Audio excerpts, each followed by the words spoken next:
Hello, everybody. How are you today?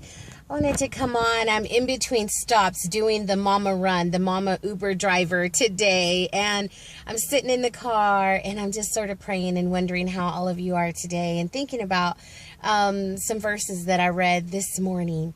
And just sort of letting that wash over me today. And I just had a quick question. Are you exhausted?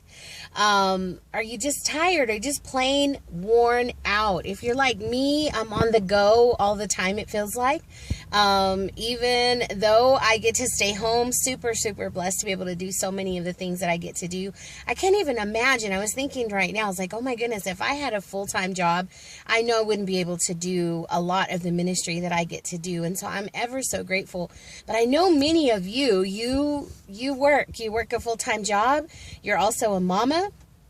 And so you shove in a load of laundry and you probably cook dinner for your family or you pick something up. And maybe tonight I will see you at Bible study because you want to carve out that time for connection.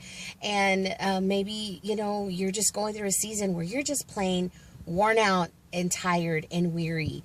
And so today in my devotional, I was kind of reading this morning, Moses has gone up to the top of the mountain now. I've been reading starting in Genesis and now I'm in Exodus, and Moses is up there for 40 days and God is giving him some really, really specific instructions on what he wants on the altars and in the incense and with the priests and everything. And at the end of this, there is this place that God turns to Moses and he tells him, and tell the Israelites.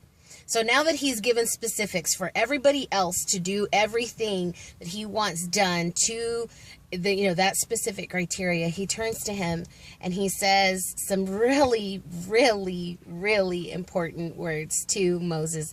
He says, tell the Israelites to keep the Sabbath holy. And oh my goodness, I was just taken aback because here God is. He is preparing this place. He's going to come and live with them. He's going to come and be with them. And so there are very, very specific things that everyone has to do to keep the place where God is going to dwell holy and to keep all of these things in line with how God can come and meet them every day. But there is this place that he then tells them. And in this generation after generation, in this promise, I will give you rest. Keep the Sabbath holy. And doing this, other people who see you from other cultures, other tribes, they will know that you are my people because you keep the Sabbath holy. So I began to kind of think about this, just me in my own life. Is the way that I celebrate Sabbath, is the way that I carve Sabbath out in my life, is that reflective for other people? Do they see God in my Sabbath? Do they see that in the way that I rest, in the things that I put down? Because that's essentially what Sabbath is. He's saying, all week long, you're going to work. You're going to do things in your strength, and I'm going to be there with you. But there is this place, this one day where you don't get to work. You don't get to do it in your own humanity. You'll have to put all of that stuff down, and you will have to trust me alone. And it was just so powerful in this place that I was sort of thinking about.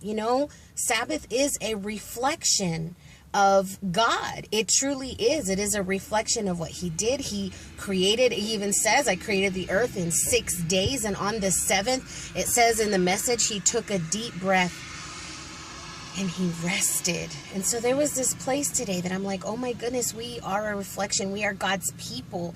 And he carved out this very specific holy day that he wanted us to trust in him. And when we do it repetitively, when it's part of the week, now I get it, I think a little bit better, then we are more prone to keep that as a routine, that we would trust him. We would lay some things down in our life, meaning that, we might have to let go and lay down our vices and devices. It means we might have to shut things down and shut things off. And Sabbath doesn't necessarily mean we veg out and check out and binge watch. And it's like, oh my goodness, okay, free day or nap all day long. There's this place that we get to connect with our Creator, our Father, our Daddy, God.